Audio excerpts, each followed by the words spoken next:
What's good, everybody? It's your man, the myth, the legend, the voice, bringing you this week's timeout. This is where we take a step back and assess the game of life, looking to God for strategies to bring us true success. This week's thought is Stats Part 3, What It Does. Why does LeBron James have a legitimate claim of being the GOAT of the NBA? It's because he has more points than anyone else in the history of the league. He also has led 3 different franchises to an NBA championship victory. No one else has done that, not led them. Why do people say that Jordan is a GOAT though? Well, it's because unlike LeBron, he's never lost an NBA championship series. Jordan went 6 times, won all 6. LeBron has been there, maybe 10 times, won 4. Jordan has also been a defensive stopper, making the all-defensive team, first team all-defensive for the league 9 different times, as well as winning Defensive Player of the Year honors. Some believe you can't be the GOAT when you only play on one side of the court. These arguments can be made and validated by stats. That's because they quantify and measure behaviors. So, as we use the theme of stats to describe love, we have to determine what it is and what it is not. And those are things that we covered in parts 1 and 2. Now we'll look at what it does. It does rejoice in truth. And this truth is not an individual truth.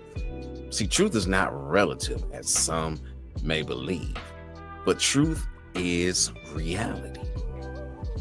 It's the genuine article.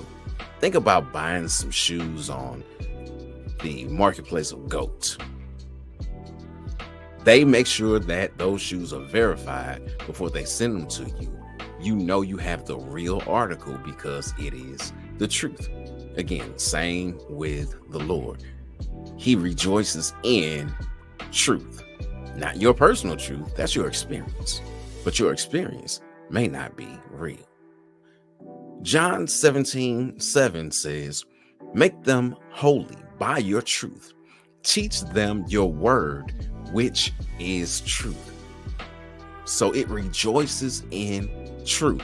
This truth that makes you holy. This truth that is his word. What is his word? Well, he is his word. We know that in John 1:1, where it says, "In the beginning was the word was with God, and the word was God." And what defines who God is? Well, love defines God. 1 John 4:8 tells us that God is love.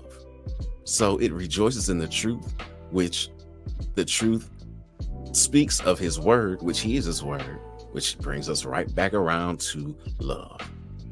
And this truth is universally what is true in any matter under consideration, as opposed to what's feigned and fictitious and false.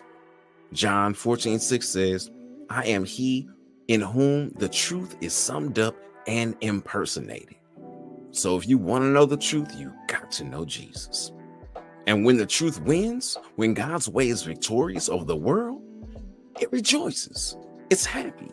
It celebrates.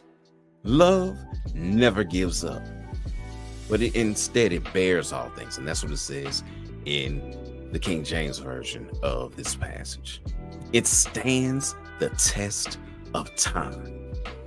Some things, they sound real good, and they may be around for, a little while and do different things. But if it's really real, it'll stand the test of time. It also never loses faith.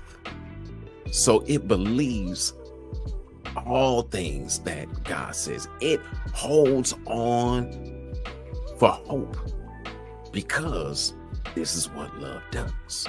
It's not fair weather. It's not sometime. It's hopeful. And to hope means actively waiting for God's fulfillment about the faith that he has birthed through the power of his love. See, faith is expressing itself in love.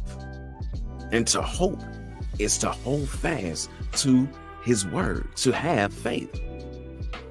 Love endures all things. It doesn't give up regardless of how difficult things may be. All of these things make up what love is. So here's the play.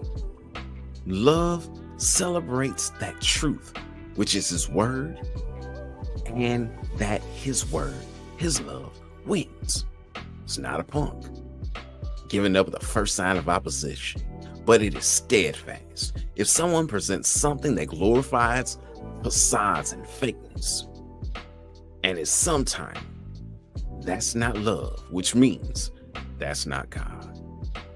It's your man, the myth, the legend, the voice with this week's Time Out. All right, time to get back in the game of life.